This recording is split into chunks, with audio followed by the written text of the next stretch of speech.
Berbuat baiklah dengan tetangga, karena kalau kita meninggal, tetanggalah yang akan menguburkan jasad kita. Assalamualaikum warahmatullahi wabarakatuh. Selamat datang kembali di channel Daily Desa, channel yang membahas seputar kehidupan di pedesaan. Dukung channel ini dengan like, comment, dan subscribe agar tidak ketinggalan informasi menarik yang kami sajikan. Jadi ceritanya tadi malam ada salah seorang warga dusun yang meninggal dunia. Dan pagi ini saya bersama sebagian warga yang masih hidup ditugaskan untuk menggali kuburan di makam Sekarwangi, Bakung, Sidamulya, Kecamatan Wanareja, Kabupaten Cilacap, Jawa Tengah.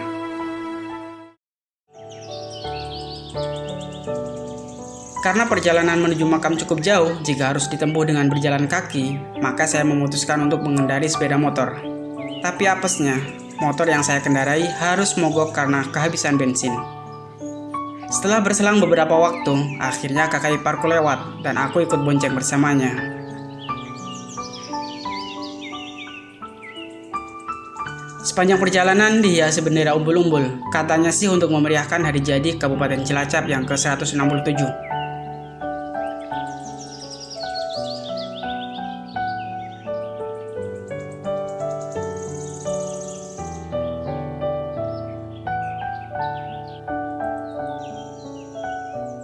Kami melewati jalan terobosan yang sengaja dibangun warga untuk memudahkan akses menuju makam. Sebelum jalan tanggul ini dibangun, warga yang hendak menuju makam harus menyusuri pinggiran Sungai Citandui. Hal ini tentu memakan lebih banyak waktu dan tenaga. Sesampainya di makam, sudah ada beberapa orang yang datang lebih awal dan memulai penggalian sesuai dengan arahan dari pihak keluarga yang ditinggalkan.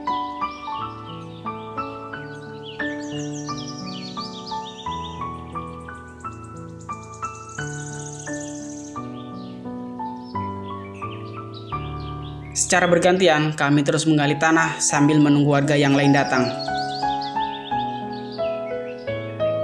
Di sisi lain, warga dusun sebelah sedang melakukan kerja bakti membersihkan makam, sehingga suasana kuburan tampak ramai dan ceria. Mumpung galian belum dalam, saya segera ambil bagian, karena kalau sudah dalam akan terasa ngos-ngosan. Menurut keterangan dari beberapa kitab fikih, kedalaman lubang kubur harus setinggi orang berdiri dengan tangan melambai ke atas. Sedangkan untuk lebarnya harus berukuran 1 hasta lebih 1 jengkal atau setara dengan 50 cm. Lubang kuburan yang dalam berfungsi untuk mencegah bau tidak sedap dari jenazah yang akan tercium saat proses pembusukan terjadi. Sementara panjang lubang harus cukup untuk jenazah yang pastinya melebihi tinggi badannya.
Sembari menunggu galiannya selesai, saya membuat bantalan dari tanah liat untuk si mayit. Orang Jawa menyebut bantalan ini dengan istilah gelu, sedangkan orang Sunda menyebutnya dengan gegelu.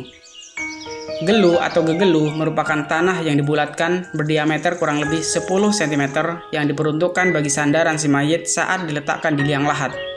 Bulatan tanah ini meskipun dalam aturan fikih tidak termasuk hal yang prinsip, akan tetapi dalam praktiknya di masyarakat menjadi suatu keniscayaan. Sedangkan untuk jumlahnya bervariasi, ada yang menggunakan hanya dengan 3 gelu, ada pula yang menggunakan 5 gelu, sementara di daerah kami menggunakan 7 buah gelu.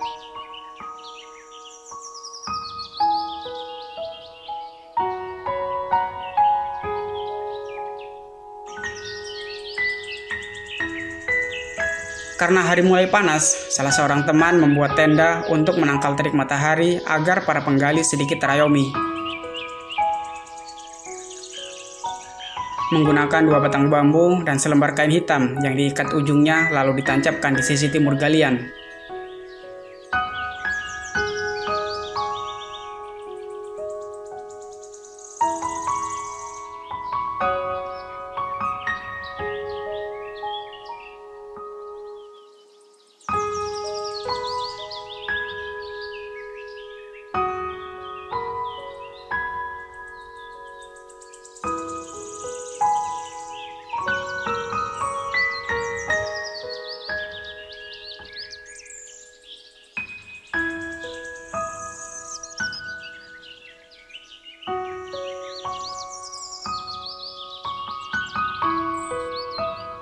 Lubang kuburan sudah hampir jadi, tinggal merapikan bagian kanan dan kiri.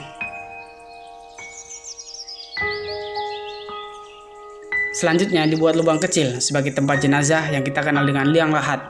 Masyarakat sini menyebutnya dengan landak.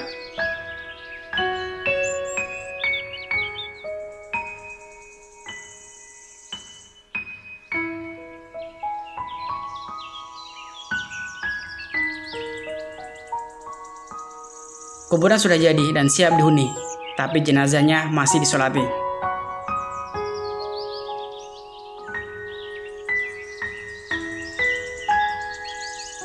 Sambil menunggu jenazahnya sampai ke sini, panitia membagikan bingkisan sebagai bentuk ucapan terima kasih dari keluarga mayit untuk para penggali kubur.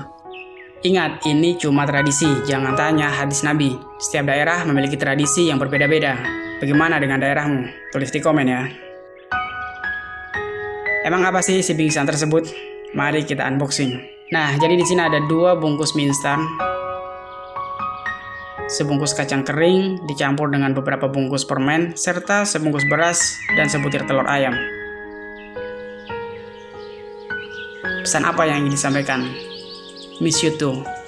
Ya, ditinggalkan anggota keluarga pasti akan melahirkan kerinduan yang teramat dalam. Jenazah sudah datang diiringi segenap kerabat dan keluarga.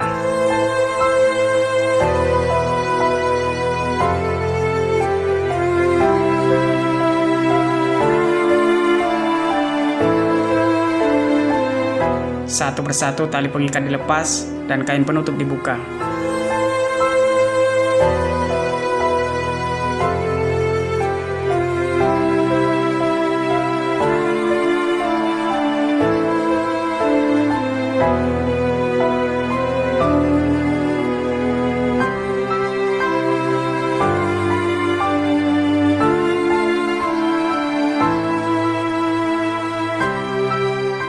Penutup keranda diangkat dan mayit siap dikebumikan.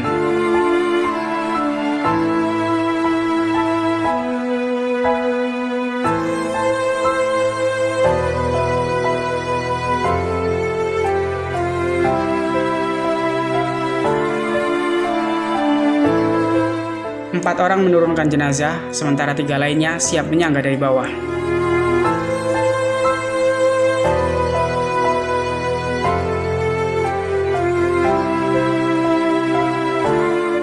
Tali pengikat pocongnya dilepas, lalu dilantunkan azan dan iqomat.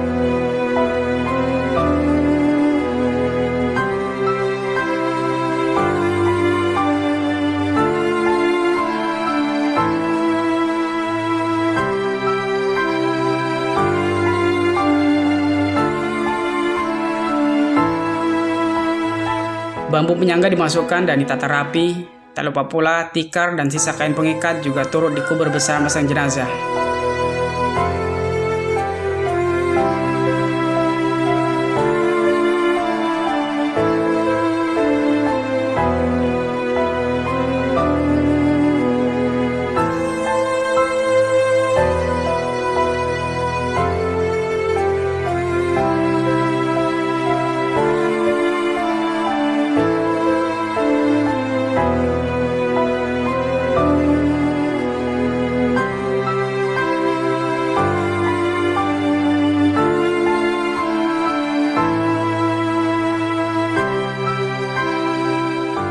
Lalu tanah mulai dikembalikan hingga jenazah benar-benar dikebumikan.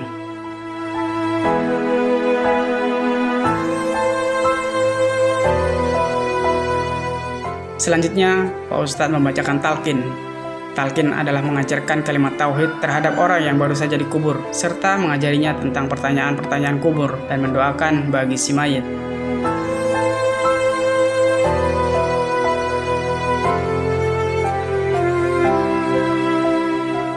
Setelah jenazah dikebumikan, para pelayat mengambil segenggam tanah dan dilemparkan ke kuburan sebanyak 3 kali. Hal ini berdasarkan hadis Nabi yang diriwayatkan oleh Abu Hurairah radhiyallahu anhu, bahwasanya Rasulullah SAW dulu pernah mensolati seorang jenazah. Kemudian beliau mendatangi kuburannya dan melemparkan tanah ke arah kepalanya sebanyak 3 kali. Hadis riwayat Ibnu Majah. Semua orang bergegas pulang dan kembali melanjutkan kehidupannya masing-masing. Sementara yang menemani jenazah di dalam kuburan hanyalah amal perbuatannya selama masih hidup di dunia.